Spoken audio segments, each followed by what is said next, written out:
كما صليت على إبراهيم وعلى آل إبراهيم إنك حميد مجيد. اللهم بارك على محمد وعلى آل محمد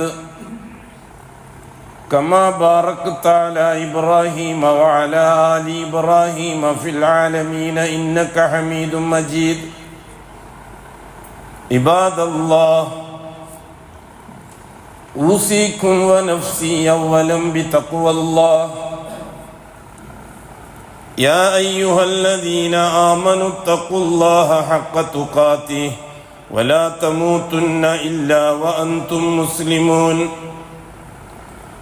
يا أيها الذين آمنوا اتقوا الله وقولوا قولا سديدا يصلح لكم أعمالكم ويغفر لكم ذنوبكم ومن يطع الله ورسوله فقد فاز فوزا عظيما. يا أيها الناس اتقوا ربكم الذي خلقكم من نفس واحدة وخلق منها زوجها وبث منهما رجالا كثيرا ونساء واتقوا الله الذي تساءلون به والأرحام إن الله كان عليكم رقيبا. أما بعد فإن أصدق الحديث كتاب الله وخير الهدي هدي محمد صلى الله عليه وسلم وشر الأمور محدثاتها وكل محدثة بدعة وكل بدعة ضلالة وكل ضلالة في النار. അള്ളാഹുവിൻ്റെ സത്യവിശ്വാസികളായ അടിമകൾ,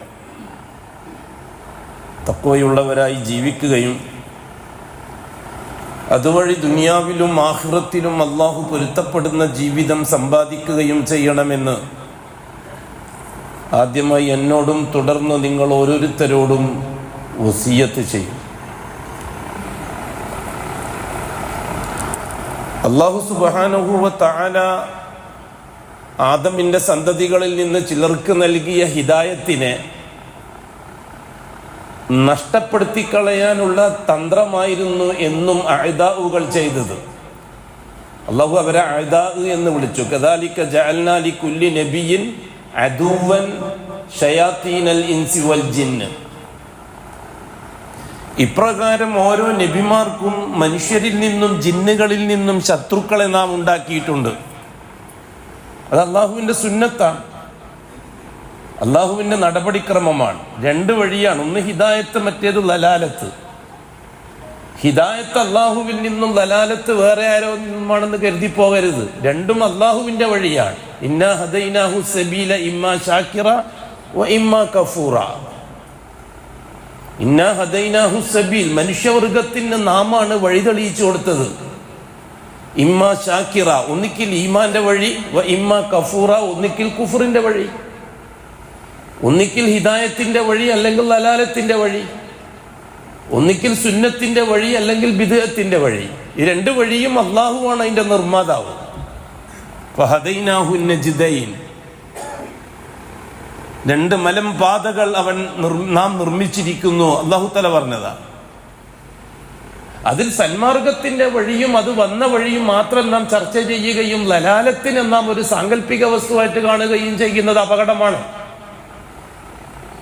ഹിദായത്തിന്റെ പ്രബോധകനായി ആദം അലൈഹിസ്സലാത്തു വസ്സലാമിനെ നബിയാക്കിയ അള്ളാഹ് ലലാലത്തിന്റെ പ്രബോധകനായി ഇബ്ലീസിനെ അല്ലാഹു സുബ്ഹാനഹു വ തആല അദുവാക്കിയിരിക്കുകയാണ്. ഇത് രണ്ടും അള്ളാഹുവിൻ്റെതാണ്. ഇതിൽ ആദമും ആദമിന്റെ വഴികളും അതൊരു യാഥാർത്ഥ്യ ബോധത്തോടെ കാണുകയും ഷെയ്ത്താനെയും ഷെയ്ത്താന്റെ വഴികളെയും ഒരു സാങ്കല്പിക ബോധത്തോടെയും കാണുന്നത് കുഫറാണ്. കാരണം ഇത് രണ്ടും അവതരിപ്പിക്കുന്നത് അള്ളാഹുവാണ്, ഇത് രണ്ടും വിശദീകരണം തരുന്നതും അള്ളാഹുവാണ്. ആകാശലോകത്ത് വെച്ച് ആദം അലൈഹിസ്സലാത്തു വസ്സലാമിന് നൽകിയ തർബിയത്ത് നാം കണ്ടു. ഇതേപോലെ ആകാശലോകത്ത് വെച്ച് അസാസീൽ എന്ന ജിന്നിന്റെ പ്രതിനിധിക്ക് അല്ലാഹു തആല തർബിയത്ത് കൊടുത്തതായിട്ട് നാം കാണണം. അതും അള്ളാഹു ചെയ്തത് തന്നെയാണല്ലോ. ആദം അലൈഹിസ്സലാത്തു വസ്സലാമിനേക്കാൾ മുമ്പ് ജിന്നുവർഗത്തിന്റെ പ്രതിനിധിയായ അസാസീൽ എന്ന് പറയുന്ന വ്യക്തിക്ക് ആകാശലോകത്ത് അള്ളാഹു തർബിയത്ത് കൊടുത്തുകൊണ്ടിരിക്കുകയല്ലേ മലക്കുകളോടൊപ്പം കൂട്ടിയിട്ട്. അതിനുശേഷമല്ലേ ആദമിന്റെ നിർമ്മാണവും ആദമിന്റെ തർബിയത്തും വരുന്നത്. ആദമിന്റെ തർബിയത്തിന്റെ ഭാഗമായി അലൈഹിസ്സലാത്തു വസ്സലാം ആദം അലൈഹിസ്സലാത്തു വസ്സലാമിന്റെ തർബിയത്തിന്റെ ഭാഗമായി നൽകിയ ഒരു ചർച്ചയിലാണല്ലോ സുജൂദ് വിഷയമായി വരുന്നത്. ആ സുജൂദ് ചെയ്യാൻ മലക്കുകൾ തയ്യാറായപ്പോൾ അസാസീൽ തയ്യാറായില്ല. അസാസീൽ ജിന്നിന്റെ പ്രതിനിധി. ആ അസാസീൽ തയ്യാറായപ്പോൾ അല്ലാഹു തആല ചോദിക്കുന്നു അസാസീലോട്, മാ മനഅക അൻ തസ്ജുദ ലി ആദമ ഇദ് അമർതു, ഞാൻ സുജൂദ് ചെയ്യാൻ പറഞ്ഞപ്പോൾ നീ മാത്രം ചെയ്തില്ല, എന്തുകൊണ്ട്? ഖുർആനല്ലേ ഇത്? ഖുർആനിലാണ് അല്ലാഹു തആല ആ സംഭാഷണം ഖുർആനിലൂടെ അല്ലാഹു നമുക്ക് പറഞ്ഞു തരികയല്ലേ. അതിന് സാങ്കല്പിക്കാണെന്ന് പറയാൻ പറ്റുമോ? ഈ സന്ദർഭത്തിൽ അയാൾ പറഞ്ഞ മറുപടി എന്താ? അന ഖൈറും മിന്നു. അതെങ്ങനെയാ അല്ലാഹുവേ? അസ്ജുദു ലിമൻ ഖലഖത തീന, കളിമണ്ണ് കൊണ്ടുണ്ടാക്കിയ ഒരു സാധനത്തിന് തീ കൊണ്ടുണ്ടാക്കിയ ഞാൻ സുജൂദ് ചെയ്യാന്ന് പറഞ്ഞാൽ അത് രണ്ട് യാഥാർത്ഥ്യമല്ലേ? ഖലഖൽ ഇൻസാന മിൻ സുലാലത്തിൻ മിൻ തീൻ, അല്ലെങ്കിൽ ഖലഖൽ ഇൻസാന മിൻ സൽസാലിൻ കൽ ഫഖാർ, കളിമണ്ണ് കൊണ്ടുണ്ടാക്കിയതാണ് മനുഷ്യനെ. വഖലഖൽ ജാന്ന മിൻ മാരിജിൻ മിൻ നാർ, തീജ്വാല കൊണ്ടാണ് മനുഷ്യൻ ജിന്നിനെ നാം ഉണ്ടാക്കിയത്. രണ്ടും ഒന്നല്ലേ പറയുന്നത്. അതിൽ മനുഷ്യനെ ഉണ്ടാക്കിയതിനെ പറ്റി മാത്രം യാഥാർത്ഥ്യബോധത്തോടെ കാണുകയും ഷെയ്ത്താന്റെ നിർമ്മാണത്തെ പറ്റി സാങ്കല്പിക ബോധത്തോടെയും കാണുന്നത് നമ്മുടെ ഈ ഹിദായത്ത് ബാത്തിലായതിന്റെ അടയാളമാണ്. അതുകൊണ്ടാണ് നാം സയൻസ് റസൂലുള്ളാഹിനെ അംഗീകരിക്കാത്തത്. അത് ഹിദായത്തിന് ചുരുങ്ങിയ പക്ഷം ഡാമേജ് സംഭവിച്ചവരാണ്, ഹവയെ പിൻപറ്റിയവരാണ് അവർ. സ്വന്തം താല്പര്യങ്ങളും സ്വന്തം ചിന്തക്കും അനുസരിച്ച് അള്ളാഹുവിന്റെ സംവിധാനങ്ങളെ വ്യാഖ്യാനിക്കുമ്പോൾ ഉണ്ടാകുന്ന ബുദ്ധിമുട്ടാണത്.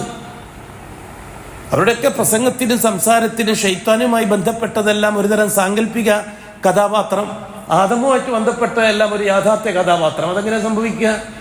ഇവിടെ അല്ലാഹു സുബ്ഹാനഹു വ തആലയോട് അയാൾ പറഞ്ഞ മറുപടിയാണ് ഖുർആനിലൂടെ അള്ളാഹ് നമുക്ക് പറഞ്ഞു തരുന്നത്. എങ്ങനെ ഞാനത് ചെയ്യുക? അപ്പൊ അല്ലാഹു സുബ്ഹാനഹു വ തആല അയാളോട് പറഞ്ഞത് എന്താണ്? ഫഖ്റുജ് മിന്ന, നീ ധിക്കാരിയാണ്. അബാ വസ്തക്ബറ വ കാന മിനൽ കാഫിരീൻ. ഖുർആനല്ലേ? അപ്പൊ അയാള് തടസ്സം പറഞ്ഞു, സാധിക്കൂല എന്ന് പറഞ്ഞു. അബാന്ന് പറഞ്ഞാൽ വിലക്കി. വസ്തക്ബറ, ഒപ്പം കിബിറുന്നടിച്ചു. എന്താണ് കിബിറ്? അന ഖൈറും മിന, ഞാൻ തരക്കേടില്ല. ഈ ഞാൻ തരക്കേടില്ല എന്നുള്ള ഭാവം ഹിദായത്തിനെ നഷ്ടപ്പെടുത്തുന്നുള്ള കാര്യത്തിൽ ഒരു സംശയം ആയിരിക്കും വേണ്ട. അത് എത്ര വലിയ പണ്ഡിതനായാലും, അത് സഹാബിയായാൽ പോലും, ഞാൻ കുഴപ്പമില്ലാത്തവനാണ് എന്നൊരു തോന്നിച്ച ഹിദായത്തിനെ നഷ്ടപ്പെടുത്തി കളയുന്ന കാര്യമാണ്. അത് നിസ്സാര വിഷയമല്ല എന്ന് മനസ്സിലാക്കണം. അത് വെറും ഒരു ഫോർമാലിറ്റീസ് പറച്ചലല്ല കിബിർ എന്നൊക്കെ പറഞ്ഞാൽ. വസ്തക്ബർ വകാന മിനൽ കാഫിരീൻ. ഈ സന്ദർഭത്തിലല്ലേ അല്ലാഹു സുബ്ഹാനഹു വ തആല അയാളൊരു അവകാശം ചോദിച്ചു വാങ്ങുന്നത്. ഞാൻ ആദമിനോടൊപ്പം പൊയ്ക്കോളാം പുറത്തേക്ക്, പക്ഷെ എനിക്കൊരു കാര്യം, ഇനി എനിക്കൊരു സൗകര്യം ചെയ്തു തരണം. ഞാൻ എൻ്റെ ആശയം പ്രചരിപ്പിക്കാനുള്ള ഒരു അവസ്ഥ എനിക്ക് നീ ഖിയാമത്ത് നാൾ വരെ തരണം. റബ്ബി അൻദിർനി ഇലാ യൗമി യുബ്അസ്, എൻ്റെ ആശയം പ്രചരിപ്പിക്കാൻ, എന്നിട്ട് ആ ആശയത്തിലൂടെ എൻ്റെ കാളെ കൂട്ടാനുള്ള സൗകര്യം എനിക്ക് നീ ഉണ്ടാക്കി തരണം. എന്നിട്ട് അയാളോട് ചോദിക്കുന്നു അല്ലാഹു തആല, നീ എന്താ ചെയ്യുക? ഞാൻ അവരെ പഴപ്പിക്കും. അതെങ്ങനെയാ നീ പഴപ്പിക്കുക? ഞാൻ അവരെ വലതുഭാഗത്തൂടെ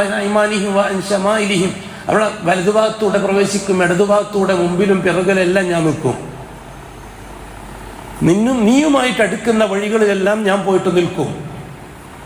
എന്നിട്ട് ഞാൻ ഓരോരുത്തരും പല ഉപദേശങ്ങളും നൽകി ഞാൻ എൻ്റെ പാട്ടിലാക്കും. പക്ഷെ എനിക്ക് നല്ല ഉറപ്പുണ്ട്, ഇല്ല ഇബാദക്കൽ മുഖ്ലസി, നല്ല പ്യൂർ തൗഹീദിന്റെ വക്താക്കൾ ഒരു ന്യൂനപക്ഷം ഭൂമിയിൽ ഉണ്ടാവും.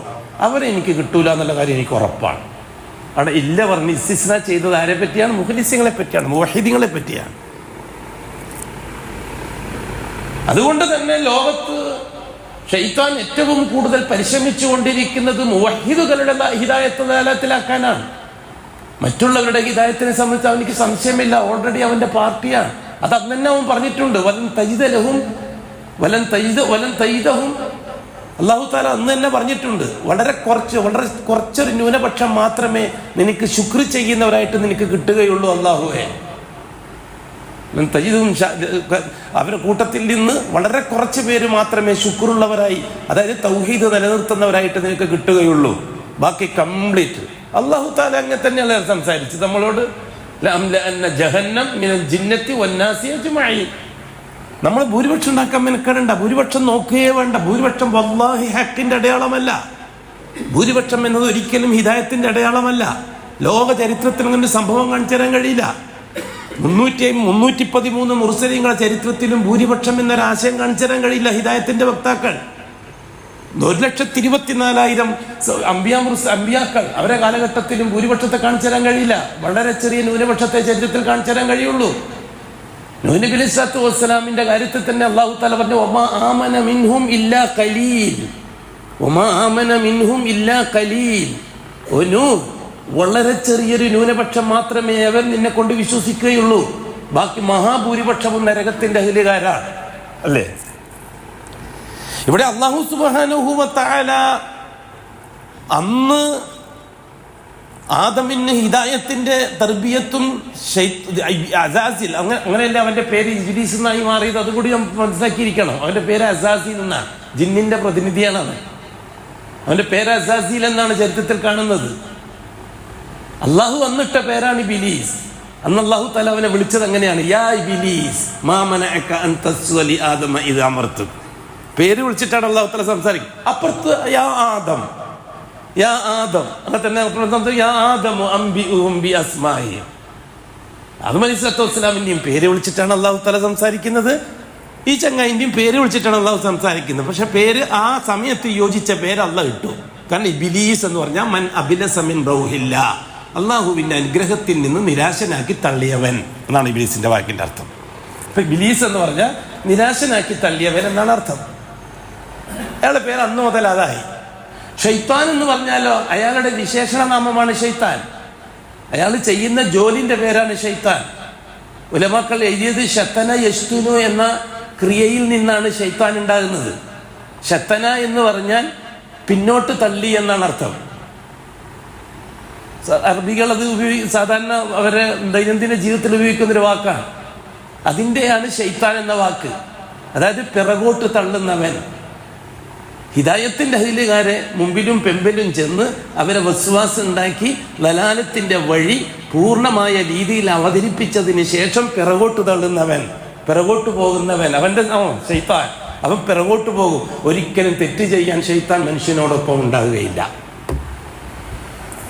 നാളെ ആഖിറത്തിൽ അല്ലാഹു തആല ചർച്ച ചെയ്യുന്ന വിഷയത്തിലും അത് പറഞ്ഞിട്ടുണ്ട്. നിങ്ങൾ എന്തിനാണ് എന്നെ ആക്ഷേപിക്കുന്നത്? ലാ തലൂമുനി ഫലൂമു അൻഫുസക്കും. നിങ്ങൾ എന്നെ ആക്ഷേപിക്കേണ്ട, നിങ്ങൾ നഫ്സിനെ ആക്ഷേപിക്കും. ഞാൻ നിങ്ങളോട് പറഞ്ഞു എന്നെ ആരാധിക്കാൻ, അല്ലെങ്കിൽ ഞാൻ പറയുന്നത് കേൾക്കാൻ. ഈ പ്രവാചകന്മാർ നിങ്ങളോട് പറഞ്ഞു അവരെ അനുസരിക്കാൻ. നിങ്ങൾ അവരെ വിട്ടിട്ട് എന്നെ അനുസരിച്ചു. ഞാനല്ലല്ലോ ഉത്തരവാദി അതിന്. അത് നിങ്ങളെ തന്നെയാണ് ആക്ഷേപിക്കേണ്ടത്. ഞാൻ ഉത്തരവാദിയല്ല ഇതിന് എന്ന് പറഞ്ഞിട്ട് ഷൈത്താൻ നാളെ കൂറുമാറും എന്ന് അള്ളാഹുവാണ് നമുക്ക് പറഞ്ഞു തരുന്നത്. ഒരു കഥയല്ല, നോവലല്ല. ഷൈത്താൻ ഒരിക്കലും തെറ്റ് ചെയ്യാൻ നമ്മളോടൊപ്പം ഉണ്ടാവില്ല, ശിർക്ക് ചെയ്യാൻ നമ്മളോടൊപ്പം ഉണ്ടാവില്ല. അതിന്റെ വഴിക്ക് വരെ കൊണ്ടാക്കിയിട്ട് അവൻ വിട്ടുകളയും. അതാണ് ഷൈത്താൻ എന്ന് തന്നെ പറയുന്നത്. ആ കണ്ടിക്കെത്തിച്ച് പിന്തിരിഞ്ഞു പോകുന്നവൻ, അവനെ പറ്റിയുള്ള പേരാണത്. പിന്തിരിഞ്ഞു പോകുന്നവൻ അല്ലെങ്കിൽ പിന്തിരിപ്പിക്കുന്നവൻ, അതാണ് ഷൈത്താൻ. അതിന്റെ 2 പേരാണത് അസാസിയലിന്റെ. ഭൂമിയിൽ വന്നതിന് ശേഷമല്ലേ രണ്ടാളും 2 ജോലി തുടങ്ങുന്നത്. അതാണല്ലോ നാം വിശദീകരിച്ചുകൊണ്ടിരിക്കുന്നത്. ആദം അലൈഹിസ്സലാത്തു വസ്സലാം തൊട്ട് 1,24,000 നബിമാരും അക്കൂട്ടത്തിൽ 313 മുർസലീങ്ങളും ലോകത്ത് ചെയ്തത് എന്താ? ആകാശ ലോകത്ത് അല്ലാഹു തആല മനുഷ്യർക്ക് അടിസ്ഥാനപരമായി പഠിപ്പിച്ച ഹിദായത്ത്, ആ ഹിദായത്ത് നിലനിർത്തിക്കൊണ്ടുപോകാനുള്ള തീവ്രമായ പരിശ്രമങ്ങളെ സംബന്ധിച്ചാണ് മുർസലീങ്ങൾ പരിശ്രമിച്ചുകൊണ്ടിരുന്നത്. അമ്പിയാക്കൾ നിലവിൽ ഹിദായത്തിൽ ഉള്ളവരെ തർബിയത്ത് കൊടുക്കാനും മുർസലീങ്ങൾ ആ ഹിദായത്തിൽ നിന്ന് മാറി ലലാലത്തിലേക്ക് പോയവരെ തിരിച്ച് ഹിദായത്തിലേക്ക് കൊണ്ടുവരാനുള്ള പരിശ്രമമാണ് മുർസലീങ്ങൾ ചെയ്തുകൊണ്ടിരുന്നത്. അത് നമ്മൾ വിശദീകരിച്ചിട്ടുണ്ട്, വളരെ കൃത്യമായി വിശദീകരിച്ചിട്ടുണ്ട്. അവിടെ നിന്ന് അങ്ങോട്ട് ലോകം അഷ്റഫുൽ ഖൽഖ് സല്ലല്ലാഹു അലൈഹി വസല്ലമ തങ്ങളുടെ കാലഘട്ടം വരെയും വന്നു. ഈ വൽ അസ്ർ, കാലത്തെ തന്നെയാണ് സത്യം. അഥവാ കാലം അഭിമുഖീകരിക്കുന്ന ചരിത്ര യാഥാർത്ഥ്യങ്ങളെ തന്നെയാണ് സത്യം. കാലത്തിന് സ്വന്തമായി ഒരു അഡ്രസ് ഇല്ല. ആ കാലത്ത് നടക്കുന്ന സംഭവങ്ങളാണ് കാലത്തിന് അഡ്രസ് ഉണ്ടാക്കി കൊടുക്കുന്നത്. അതുകൊണ്ടാണ് വൽ അസ്ർ, കാലത്തെ തന്നെയാണ് സത്യം എന്ന് പറഞ്ഞെടുത്ത് ഉലമാക്കൾ വിശദീകരിച്ചത്. ഓരോ കാലഘട്ടത്തിലും നടക്കുന്ന സംഭവങ്ങൾ, ചരിത്രങ്ങളെ തന്നെയാണ് സത്യം. ആ ചരിത്ര യാഥാർത്ഥ്യങ്ങളെ നിങ്ങളൊന്ന് ഗവേഷണത്തിന് തയ്യാറായാൽ, ഒന്ന് പഠന വിധേയമാക്കാൻ നിങ്ങൾ തയ്യാറായാൽ നിങ്ങൾക്കൊരു കാര്യം മനസ്സിലാകും. എന്താണ് ആ കാര്യം? ഇന്നൽ ഇൻസാന ലഫീ ഖുസ്ർ. അതാത് കാലഘട്ടത്തിൽ ജീവിച്ച മനുഷ്യരാശി പരാജയത്തിലാണ്, നാശത്തിലാണ് ചെന്ന് പതിച്ചത് എന്ന് നിങ്ങൾക്ക് ബോധ്യപ്പെടും.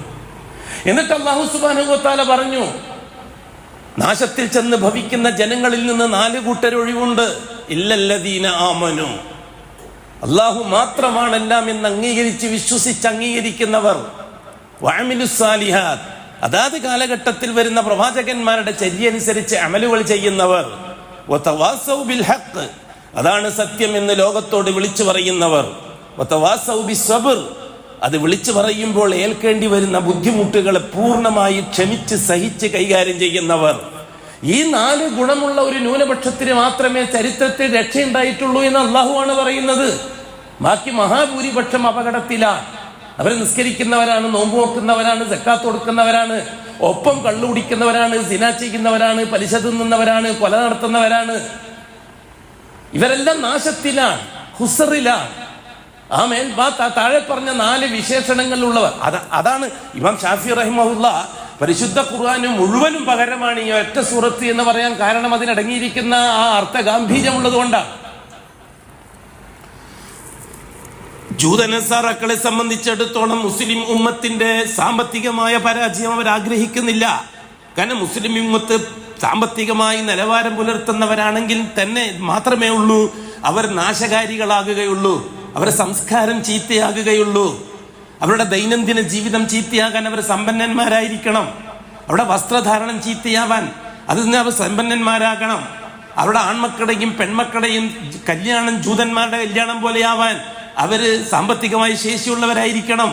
അവരെ വീട് ജൂതൻ്റെതാവാൻ സാമ്പത്തികമായി ശേഷിയുള്ളവരായിരിക്കണം. ഭാര്യ മക്കള് ജൂത സംസ്കാരത്തോടെ ജൂത സക്കാഫത്തോടെ വളരുന്നവരാകാൻ അതിന് സാമ്പത്തികമായ ശേഷി വേണം. അതുകൊണ്ട് ലോകത്തുള്ള മുസ്ലിം സമൂഹം സാമ്പത്തികമായി നശിക്കണമെന്ന് ജൂതൻ ആഗ്രഹിക്കുന്നില്ല. നസാറാക്കളുടെയും ജൂതന്മാരുടെയും ജൂത സമൂഹത്തിന്റെ മിഷണറിയാണല്ലോ സയണിസം. ക്രൈസ്തവ സമൂഹത്തിന്റെ മിഷണറിയാണ് ഓറിയന്റലിസം. മിസ്റ്റർ ഡാർവിൻ അയാൾ കൊണ്ടുവന്ന ഫാസിസം മതവുമായിട്ട് ബന്ധപ്പെട്ടതല്ല. ഡാർവിൻ സിദ്ധാന്തമേ, ഡാർവിൻ അല്ല, ഹിറ്റ്ലർ, മിസ്റ്റർ ഹിറ്റ്ലർ കൊണ്ടുവന്ന ഫാസിസം അത് മതവുമായിട്ട് ബന്ധപ്പെട്ടതല്ല. ഒരു രാജ്യത്ത് നിലനിൽക്കുന്ന മതങ്ങളുടെ കൂട്ടത്തിൽ ഒരു ന്യൂനപക്ഷ മതത്തെ ശത്രുവായി അവതരിപ്പിക്കുകയും ആ ന്യൂനപക്ഷത്തെ വേട്ടയാടിക്കൊണ്ട് ഭൂരിപക്ഷത്തെ തൃപ്തിയാക്കി അധികാരി വർഗത്തിന് മുന്നോട്ട് പോകാനുള്ള പാതയൊരുക്കുകയായിരുന്നു ഹിറ്റ്ലർ ചെയ്തത്. ഹിറ്റ്ലർ ദീനുൽ ഇസ്ലാമിനെ നശിപ്പിക്കാൻ എന്താണ് ചെയ്തത്?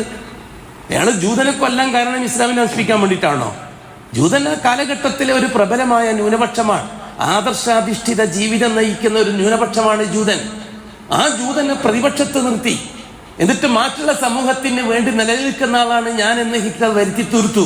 അങ്ങനെ ഒരു സാമ്പത്തിക അടിയന്തരാവസ്ഥ പ്രഖ്യാപിച്ച് ന്യൂനപക്ഷത്തെ മുഴുവനും കൊന്നൊടുക്കി മറ്റുള്ളവരോട് നിങ്ങൾക്ക് വേണ്ടിയാണ് ഞാൻ ഇത് കൊന്നത് എന്നും പറഞ്ഞ് അധികാരത്തിലേറാൻ വേണ്ടിയുള്ള ഒരു കുറുക്ക് വഴി സ്വീകരിക്കുകയായിരുന്നു മിസ്റ്റർ ഹിറ്റ്ലർ ഫാസിസത്തിലൂടെ നടപ്പിലാക്കിയത്. അതാണ് ഇന്ന് നമ്മുടെ ഇന്ത്യ രാജ്യത്ത് നടക്കുന്ന ഫാസിസം. ഹിറ്റ്ലറുടെ തനി പകർപ്പാണത്. രാജ്യത്ത് നിലനിൽക്കുന്ന അതേ അവസരത്തിൽ അഡ്രസ് ഉള്ള ഒരു ന്യൂനപക്ഷം, ഇന്ന് ഇന്ത്യ രാജ്യത്ത് അഡ്രസ് ഉള്ള ഒരു ന്യൂനപക്ഷം മുസ്ലിമീങ്ങൾ മാത്രമാണ്. അനുഷ്ഠാന രംഗത്തും ആദർശ രംഗത്തും ഭൗതിക രംഗത്തും വളരെ പുരോഗതി പ്രാപിച്ചുകൊണ്ടിരിക്കുന്ന ഒരു സമൂഹമാണ് മുസ്ലിമീങ്ങൾ. അവരെ ശത്രുസ്ഥാനത്ത് നിർത്തി അവരെ ക്രൂരമായി ഉപദ്രവിച്ച് അപ്പുറത്തിരിക്കുന്ന മഹാഭൂരിപക്ഷത്തെ തൃപ്തിപ്പെടുത്തി നിങ്ങളാളാണ് ഞാൻ എന്ന് വരുത്തി തീർക്കാന്നുള്ള 100% ഹിറ്റ്ലർ നയമാണ് ഇപ്പോൾ ഈ ഭരണകൂടം നടപ്പിലാക്കിക്കൊണ്ടിരിക്കുന്നത്. തിരിച്ചറിയാൻ നമുക്ക് സാധിക്കണം. നമ്മൾ ഈ ഫാസിസ്റ്റുകൾ ചെയ്യുന്നതെല്ലാം അത് ഇസ്ലാമിന്റെ അഡ്രസ്സിൽ വന്നിട്ട് പിള്ളേരെയും കൂട്ടിയിട്ട് റോട്ടിൽ നിന്നിട്ട് മുദ്രാവാക്യം വിളിച്ചാലും സംഗതി നടക്കൂല. അതൊന്നും ഫലം കാണുകയില്ല. അതൊക്കെ താൽക്കാലികമായ ചില ലാഭങ്ങൾ സംഘടനകൾക്ക് ഉണ്ടാക്കി തീർക്കാമെന്നല്ലാതെ വേറൊരു നേട്ടവും അതുകൊണ്ടില്ല. നമ്മൾ അടിത്തറ മനസ്സിലാക്കിയെടുക്കണം. അതിന്റെ എല്ലാത്തിന്റെയും ഉസൂല് മനസ്സിലാക്കിയെടുക്കണം. അന്ന് 16-ാം നൂറ്റാണ്ട് ഞാൻ കഴിഞ്ഞ പ്രാവശ്യം സംസാരിച്ചു വെച്ചത് അവിടെയാണ്. 16-ാം നൂറ്റാണ്ടിൽ കുരിശ് വിപ്ലവം നടത്തിയത് ഈ മുസ്ലിമിനെ കൊല്ലാനായിരുന്നു. അന്ന് അത്ര വലിയ തിരിപാട് അവർക്ക് ഉണ്ടായിട്ടില്ല റോമൻ സാമ്രാജ്യ ശക്തികൾക്ക്. അപ്പോഴാണ് അവർക്ക് മനസ്സിലായത് മുസ്ലിമീങ്ങളെ കൊന്നതുകൊണ്ടൊന്നും ഇസ്ലാം ഇല്ലാതാവൂല. മുസ്ലിമീങ്ങൾ വേറെ, ഇസ്ലാം വേറെ. മുസ്ലിമീങ്ങളിൽ ഇസ്ലാം ഇല്ലാതാക്കി തീർക്കാനായിരിക്കണം നമ്മുടെ പരിശ്രമം. മുസ്ലിമീങ്ങളെ ഇല്ലാതാക്കി തീർക്കലല്ല, ഫാസിസ്റ്റുകളെ മാതിരി മുസ്ലിമീങ്ങളെ ഇല്ലാതാക്കി തീർക്കലല്ല, മുസ്ലിമീങ്ങളുടെ ഇസ്ലാം ഇല്ലാതാക്കി തീർക്കലായിരിക്കണം നമ്മുടെ പരിശ്രമം എന്ന് 17-16-ാം നൂറ്റാണ്ടിൽ കുരിശ് വിപ്ലവത്തിന് ശേഷം റോമൻ കത്തോലിക്ക സഭ കണ്ടെത്തിയത് ബുദ്ധിയാണ്. അത് ബുദ്ധിയാണ്. വർത്തമാനകാല ഫാസിസത്തെ സംബന്ധിച്ചിടത്തോളം മുസ്ലിമീങ്ങളെ ഇല്ലാതാക്കുക എന്നുള്ളത് വേറൊരു ആദർശത്തെ പകരം കൊണ്ടുവരാനല്ല. ഇവിടുത്തെ മഹാഭൂരിപക്ഷം വരുന്ന മറ്റൊരു ഭൂരിപക്ഷത്തെ തൃപ്തിപ്പെടുത്തി നിങ്ങളാളാണ് ഞാൻ എന്ന് വരുത്തി തീർത്ത് കാലാകാലം രാജ്യം ഭരിക്കാനുള്ള കുടിലതന്ത്രമാണത്. അതും തിരിച്ചറിയാൻ നമുക്ക് കഴിയണം. അത് തിരിച്ചറിയാൻ കഴിയാത്തത് കൊണ്ടാണ് ജൂതൻ ഇസ്ലാമിനെ കൊല്ലാൻ നടത്തിയ ഏർപ്പാടുകളൊക്കെ നമ്മൾ ദൈനംദിനം സ്വീകരിക്കുകയും ജൂതൻ മുസ്ലിമിനെ കൊല്ലുന്ന കാര്യത്തിൽ മാത്രം നാം റോട്ടിലിറങ്ങുകയും ചെയ്യുന്നത് നമ്മുടെ വിവരക്കേടാണ്. നമ്മുടെ നേതൃത്വത്തിന്റെയും പണ്ഡിതന്മാരുടെയും ജഹാലത്താണത്. അത് തിരിച്ചറിയാൻ കഴിയണമെന്നാണ് നാം പറയുന്നത്. 17-ാം നൂറ്റാണ്ട് 18-ാം നൂറ്റാണ്ടോടുകൂടി പടിഞ്ഞാറൻ ശക്തികൾ, യൂറോപ്യൻ ശക്തികൾ ബ്രിട്ടന്റെ നേതൃത്വത്തിൽ ലോകത്ത് കാണിച്ചു തന്നത് എന്താണെന്ന് നമുക്ക് മനസ്സിലാകുന്നുണ്ട്.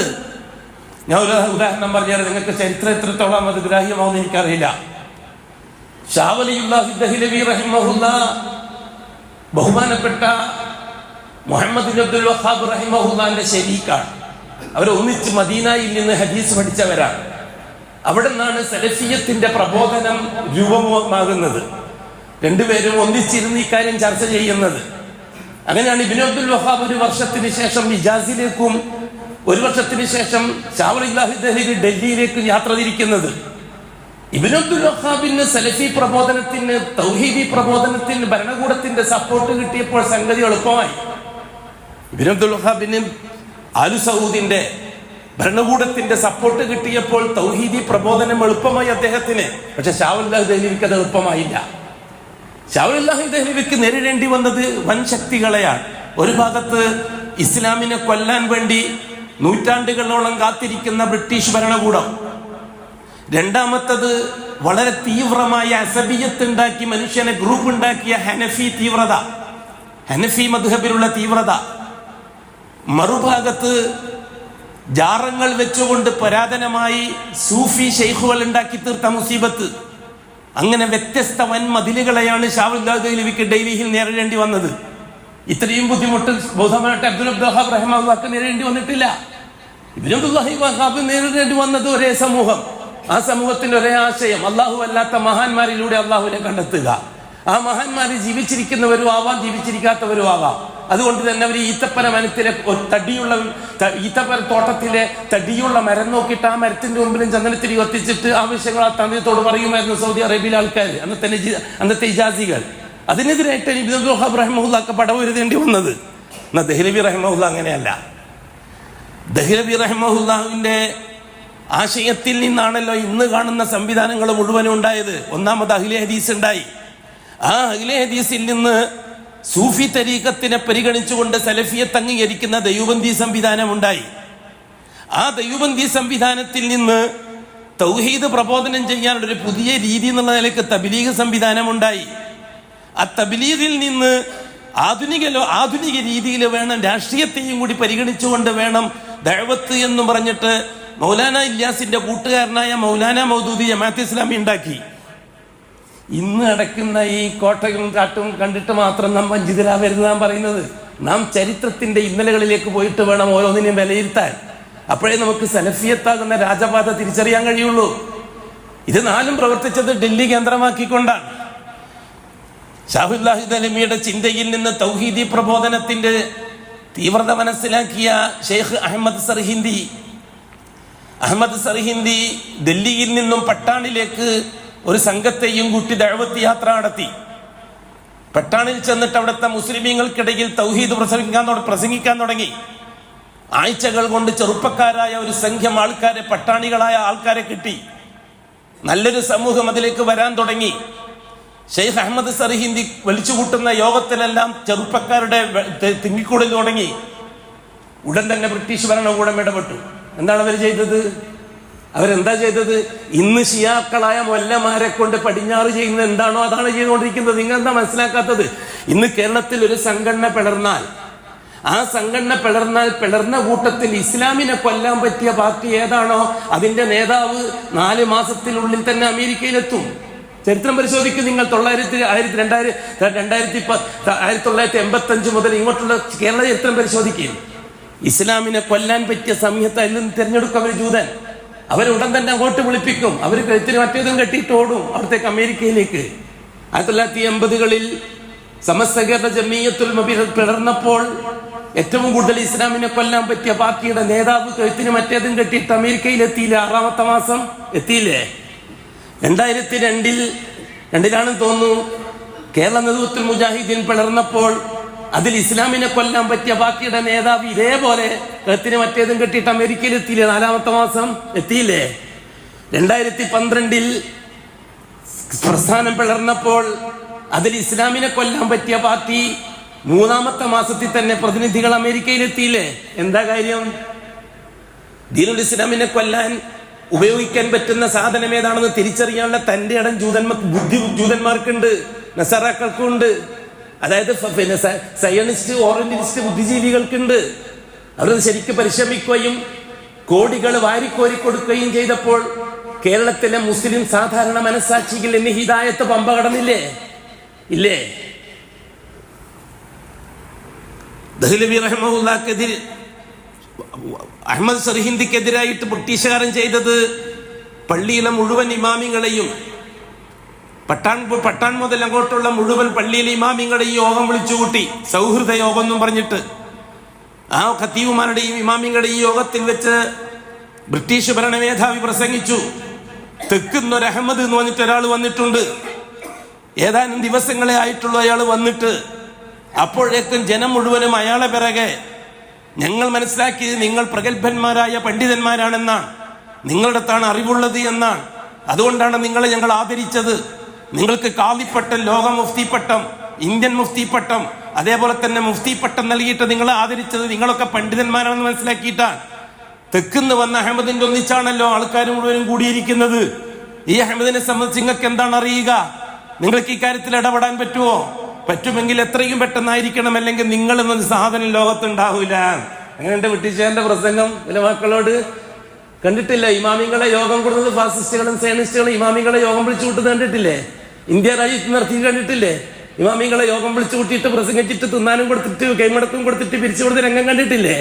ആരായിരുന്നു നേതൃത്വം വഹിച്ചത്?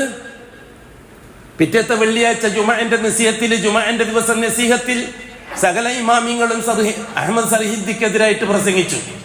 അയാൾ വഹാബിയാണ്, വഹാബിസമാണ് അയാൾ പ്രചരിപ്പിച്ചുകൊണ്ടിരിക്കുന്നത്. അള്ളാഹു മാത്രം എന്ന ആശയം കുഫറാണ്. അത് അള്ളാഹു ദീനുൽ ഇസ്ലാമിന് വെച്ചതല്ല. അതുകൊണ്ട് നിങ്ങളെ നരകത്തിലേക്ക് കൊണ്ടുപോകാൻ വേണ്ടി വന്നതാണ് അയാള്. വളരെ വ്യക്തമായി സൂക്ഷിച്ചോളണം. പട്ടാണികളല്ലേ ആൾക്കാര്. ആ സമയത്ത് തന്നെ അഹമ്മദ് സർഹിന്ദിക്കെതിരായിട്ട് തിരിഞ്ഞു അവർ. അഹമ്മദ് സർഹിന്ദിന്റെ അന്നത്തെ ദിവസത്തെ പരിപാടികളൊക്കെ അവർ കൊളാക്കി. അതാണല്ലോ ഇന്ന് ഷീഈ പള്ളികളിൽ നിന്ന് ഖത്തീബുമാരും ഖാദിമാരും കമ്മിറ്റിക്കാരും മേലാളന്മാരും ചെയ്തുകൊണ്ടിരിക്കുന്നത്. എത്ര നല്ല സാദൃശ്യമാണ് സഹോദരങ്ങളെ കഴിഞ്ഞുപോയ ബാത്തിലും നിലവിലുള്ള ബാത്തിലും തമ്മിൽ. അഹമ്മദ് സർഹിന്ദ് ഇത് ഇടപെടേണ്ടി വന്നില്ല അവിടുന്ന്. ഇതാണ് അവരുടെ ഇടപാടുകള്. ഇതെല്ലാ കാലഘട്ടത്തിലും നടന്നിട്ടുണ്ട്. അങ്ങനെയാണ് അവർ വളരെ ഗൗരവമായ ചിന്തകൾ നടന്നത്. മുസ്ലിമീങ്ങൾ ഇസ്ലാം ഇല്ലാതാക്കി തീർക്കാൻ വേണ്ടി എന്താണ് നടത്താൻ പറ്റുക എന്നവർ ചരിത്രം പഠിച്ചു. ജാറങ്ങളെ വെച്ച് മരിച്ചുപോയ ആൾക്കാരെ വെച്ചുകൊണ്ട് ഉറൂസ് എന്ന കാർണിവൽ നടപ്പിലാക്കിയത് ആരായിരുന്നു? ചരിത്രത്തിൽ ആദ്യമായിട്ട് ഇബ്രാഹിം അലൈഹി സ്വലാത്തു വസ്സലാമിന്റെ കാലഘട്ടത്തിലല്ലേ ചരിത്രത്തിൽ ആദ്യമായിട്ടുള്ള കാർണിവൽ നടന്നത്. എന്താണ് കാർണിവൽ എന്ന വാക്കിന്റെ വായന? അനിയന്ത്രിത മേള. ആണിനും പെണ്ണിനും ഒരു വ്യത്യാസവും ഇല്ലാതെ 3 or 4 ഒരാഴ്ചയോ സുഖസുഭിക്ഷമായി സുഖിച്ച് കുടിച്ച് പിടിച്ച് രാവും പകലും ഒരുപോലെ ജീവിക്കാനുള്ള സ്വാതന്ത്ര്യം. അന്ന് പോലീസുകാരും നിർവീര്യമാണ്, നിയമങ്ങൾ കോടതികൾ നിർവീര്യമാണ്. ഭരണകൂടം പ്രഖ്യാപിക്കും ഇത്ര ദിവസം കോടതി ഉണ്ടാകാൻ പാടില്ല, ഇത്ര ദിവസം പോലീസ് സ്റ്റേഷൻ തുറക്കാൻ പാടില്ല, എല്ലാവർക്കും എന്തും ചെയ്യാം പാതിരാ നേരത്ത്. ആ രീതിയിൽ ഇബ്രാഹിം അലൈഹി സ്വലാത്തു വസ്സലാമിനെതിരിലായിരുന്നില്ലേ നമ്രൂദ് കാർണിവൽ പ്രഖ്യാപനം നടത്തിയത്? 3 ദിവസം നീണ്ടു നിൽക്കുന്ന ഉത്സവമായിരുന്നില്ലേ നമ്രൂദ് നടത്തിയത്? ആണിനെയും പെണ്ണിനെയും ചെറുപ്പക്കാരെയും ബാല്യക്കാരെയും ബാല്യക്കാറ്റുകളെയും എല്ലാവരെയും ഒരുമിച്ച് കൊണ്ടുള്ള ഉത്സവം. ഇബ്രാഹിമിന്റെ പുതിയ പ്രബോധന പരിപാടികൾക്ക് തടയിടാൻ വേണ്ടി സുഖിപ്പിച്ചു വിടുക എന്ന തന്ത്രമായിരുന്നില്ലേ ജൂതൻ സ്വീകരിച്ചത്? അങ്ങനെയല്ല ഇബ്രാഹിം അലൈഹി സ്വലാത്തു വസ്സലാമിനെ ചെറുപ്പക്കാര് ഉത്സവത്തിന് വേണ്ടി ഉറൂസിന് വേണ്ടിയിട്ട് അങ്ങോട്ട് ക്ഷണിച്ചത്. അപ്പോഴല്ലേ ഇബ്രാഹിം അലൈഹി സ്വലാത്തു വസ്സലാം പറഞ്ഞത് കാല ഇന്നി സഖീം, ഞാനില്ല, എനിക്ക് സുഖമില്ല. നിങ്ങളെ ഉത്സവത്തിന്, നിങ്ങളെ ഉറൂസിന്, നിങ്ങളെ നേർച്ചയ്ക്ക് വരാൻ ഞാനില്ല, എനിക്ക് സുഖമില്ല. എന്തായിരുന്നു ഇബ്രാഹിം അലൈഹി സ്വലാത്തു വസ്സലാമിന്റെ സൂക്കേട്? ഉലമാക്കൾ വ്യക്തമാക്കിയിട്ടുണ്ട്. ഒരു സൂക്കേടും ഇല്ലാതെ എങ്ങനെയാണ് ഇബ്രാഹിം നബി സുഹൂല എന്ന് പറയല്? അതെ, മാനസികമായ ബുദ്ധിമുട്ടുണ്ട്. 99.99% 99.9% ശിർക്കിലാണ്, ജാറത്തിലാണ്. ഇബ്രാഹിമിന്റെ വാക്കുകൾ കേൾക്കാൻ വാപ്പ പോലും തയ്യാറില്ല, ആരോരും തയ്യാറില്ല. അങ്ങനെ മാനസികമായി തകർന്ന് തരിപ്പണമായ സന്ദർഭത്തിലാണ് നമ്രൂദ് ഉറൂസ് പ്രഖ്യാപിക്കുന്നത്. ആ ഉറൂസിലേക്ക് ജനങ്ങൾ പോകുന്നത് സഹിക്കാൻ ഇബ്രാഹിമിന് കഴിഞ്ഞില്ല. ആ മാനസിക അസ്വസ്ഥതയാണ് ഇബ്രാഹിം എനിക്ക് സുഖമില്ല എന്ന് പറഞ്ഞത് എന്ന്, അല്ലേ? അതല്ലേ തഫ്സീർ? അതോ തലവേദനയും പനിയും വന്നിട്ട് കിടക്കുകയായിരുന്നോ? എന്താണ് കാല ഇന്നി സക്കീം എന്ന വാക്കിന്റെ തഫ്സീർ? ഇബ്രാഹിം അലൈഹി സ്വലാത്തു വസ്സലാം ഉത്സവത്തിന്, ഉറൂസിന്, മക്കാമിലേക്ക്, ജാറങ്ങളിലേക്ക് പോകുന്ന ജനങ്ങളെ നോക്കിയിട്ട് പറഞ്ഞു, ചെറുപ്പക്കാരെ നോക്കിയിട്ട് പറഞ്ഞു, ഇന്നലെ വരെ മൈതാനത്ത് നിന്ന് ഒന്നിച്ചു കളിക്കുകയും ചിരിക്കുകയും ചെയ്ത ചെറുപ്പക്കാരെ നോക്കിയിട്ട് പറഞ്ഞു, തല്ലാഹി ലഅകീദന്ന അസ്നാമക്കും, നിങ്ങൾ തിരിച്ചു വരുമ്പോഴേക്ക് നിങ്ങളുടെ ജാറങ്ങളെ മുഴുവനും ഞാൻ കൈകാര്യം ചെയ്യും, അല്ലാഹനെ തന്നെയാണ് സത്യമെന്ന്. ഏതില്ലേ? ഖുർആനല്ലേ? മൗലവി സാഹിബ് അതൊന്നും പറയല്ലേ, സൂപ്പർ സെൽഫിയാണ് അങ്ങനെയാ പറയാ. മൗലവി സാഹിബ് അതെല്ലാം അന്ന് കഴിഞ്ഞതാണ്, ഇന്നതൊന്നും പറയാൻ പറ്റൂല. നമ്മൾ ഐക്യത്തിന് ജീവിക്കാൻ. നിങ്ങളെ ഐക്യം, നിങ്ങൾ ഈ സമുദായത്തെ ചതിക്കുകയും വഞ്ചിക്കുകയും ചെയ്യുന്ന ഐക്യം, ഇതൊന്നും പറയാൻ പാടില്ല എന്ന് സൂപ്പർ സെൽഫികളുടെ ഉപദേശം. ഇതൊന്നും പറഞ്ഞാൽ സമൂഹത്തിന്റെ ഇടയിൽ എന്ത് ചിത്രത ഉണ്ടാവും. നമ്മളെല്ലാം ഒറ്റ സുപ്രയിൽ ഇരുന്നിട്ട് തിന്നിട്ട് ജീവിക്കുകയല്ലേ, അതിനൊരു ഇടങ്ങേറ് വരുത്തണ്ട. നിക്കാരം, നോമ്പ്, സക്കാത്തൊക്കെ പറഞ്ഞാൽ മതി. മയ്യത്ത് ഒളിപ്പിക്കലും മീസാങ്കല്ലും മുങ്കർ നക്കീറിന്റെ ദണ്ടും ചോദ്യം ഒക്കെ പറഞ്ഞാൽ മതി. കഫൻ തുണിന്റെ നീളമൊക്കെ പറഞ്ഞാൽ മതി.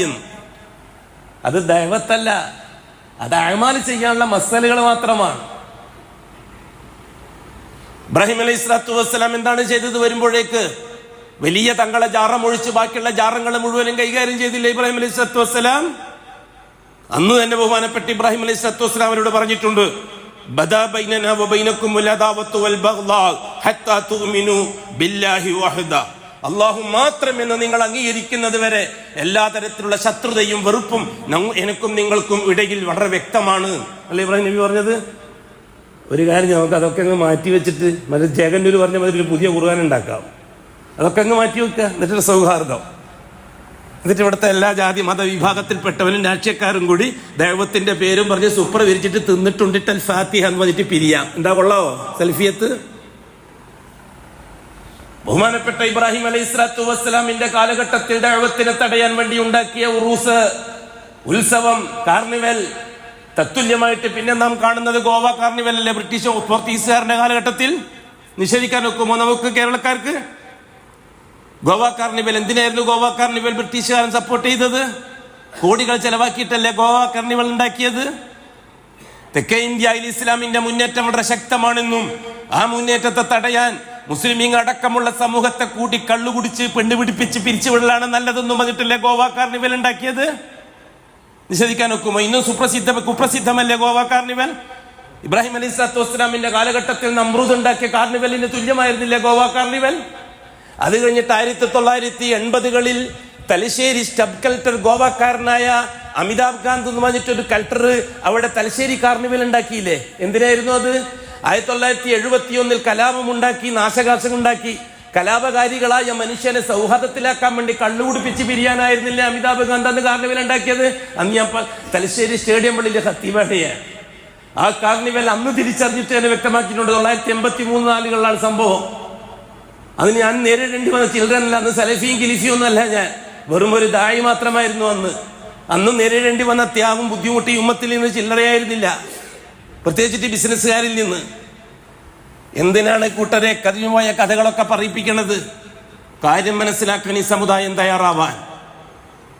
ആ രീതിയിലല്ലേ മുസ്ലിമീങ്ങൾക്ക് എല്ലാ ഏർപ്പാടുകളും ഉണ്ടെങ്കിലും ഇസ്ലാമിന്റെ അഡ്രസ്സിലുള്ള ഏർപ്പാടുകൾ കൊണ്ട് മാത്രമേ ഹിദായത്തില്ലാതാക്കി തീർക്കാൻ പറ്റുമെന്ന് അന്നത്തെ ഇറാഖിയൻ ബാബിലോൺ കാർണിവൽ മുതൽ ഇവിടുത്തെ ഗോവ കാർണിവലെയുള്ള വിലയിരുത്തലുകളിൽ സയനിസ്റ്റ്, ഓറിയന്റലിസ്റ്റ് നേതാക്കന്മാർ വിലയിരുത്തിയത് എന്താണ്? ഇസ്ലാമിന്റെ അഡ്രസ്സിലുള്ള ഏർപ്പാടുകൾ കൊണ്ട് മാത്രമേ ഹിദായത്തില്ലാതാക്കി തീർക്കാൻ പറ്റുകയുള്ളൂ. അതുകൊണ്ട് മരിച്ചുപോയ മഹാന്മാരുടെ അഡ്രസ്സിൽ വേണം കാർണിവൽ ഉണ്ടാവാൻ. അങ്ങനെയല്ലേ ബ്രിട്ടീഷുകാരന്റെ മേൽക്കോയ്മയോടുകൂടി കൊണ്ടോട്ടി കുബ്ബ കേന്ദ്രമാക്കിക്കൊണ്ട് കാർണിവൽ ഉണ്ടാക്കിയത്? അങ്ങനല്ലേ സുപ്രസിദ്ധമായ കൊണ്ടോട്ടി കാർണിവൽ തുടങ്ങിയത്? ഇബ്രാഹിം അലൈഹി സ്വലാത്തു വസ്സലാമിന്റെ കാലഘട്ടത്തിൽ നമ്രൂദ് ഉണ്ടാക്കിയ കാർണിവലിനും പോർച്ചുഗീസുകാരന്റെ കാലഘട്ടത്തിൽ ഗോവയിൽ ഉണ്ടാക്കിയ കാർണിവലിനും എന്താണ് വ്യത്യാസം? കൊണ്ടോട്ടി കാർണിവലിന്, ആ കൊണ്ടോട്ടി കാർണിവലിന്റെ പകർപ്പ് നിലയിലേക്ക് ഉള്ളാളം കാർണിവൽ ഇന്നലെ ഞാൻ അവസാനിച്ചത് അല്ലേ?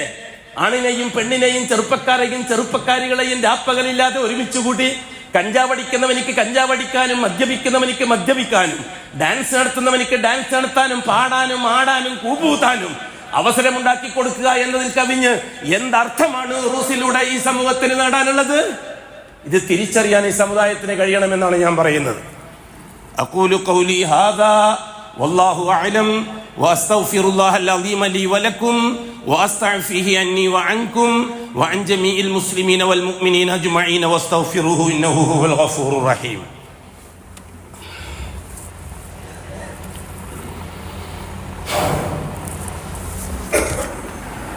അൽഹംദുലില്ലാഹി റബ്ബിൽ ആലമീൻ വസ്സലാത്തു വസ്സലാമു അലാ അഷ്റഫിൽ മഖ്ലൂഖീൻ മുഹമ്മദിൻ വആലിഹി വസഹ്ബിഹി അജ്മഈൻ. ഇബാദല്ലാഹ് ഇത്തഖുല്ലാഹ ഹഖ്ക തുഖാതിഹി വലാ തമൂതുന്ന ഇല്ലാ വഅൻതും മുസ്ലിമൂൻ. സഹോദരങ്ങളെ, സഹോദരിമാരെ, അങ്ങനെ സമൂഹത്തിൽ മൊത്തത്തിൽ മുസ്ലിം സമൂഹത്തിന്റെ ഉള്ളിൽ വിള്ളലുണ്ടാക്കി കൊടിയ ശിർക്കും കുഫറും ജാറങ്ങൾ കേന്ദ്രമാക്കിക്കൊണ്ട് പൂർണ്ണമായും പൂർവികന്മാരായ നസാറ ജൂത സമൂഹത്തെ പിന്തുടർന്നുകൊണ്ട് അവരുടെ ആശയങ്ങളെ പൂർണ്ണമായി നടപ്പിലാക്കിക്കൊണ്ട് കാർണിവല്ലുകളും ഉറൂസുകളും നിലവിൽ വന്നു. മുസ്ലിം സമൂഹത്തിന്റെ ഇടയിൽ അതിശക്തമായ ഒഴുക്കുകൾ ഉണ്ടായി. ഹിദായത്ത് ദുർബലപ്പെടുകയും ശിർക്കിന്റെയും കുഫറിന്റെയും ആൾക്കാരായി പുരോഹിതന്മാര് പോലും മാറുകയും ചെയ്തു. ജൂതൻ ജയിക്കുന്നു, നസാറ ജയിക്കുന്നു, ഉമ്മത്ത് പരാജയപ്പെടുന്നു. അത് കഴിഞ്ഞിട്ടല്ലേ ജൂത സമൂഹം ഷൈത്താനെ പ്രൊമോട്ട് ചെയ്തത്?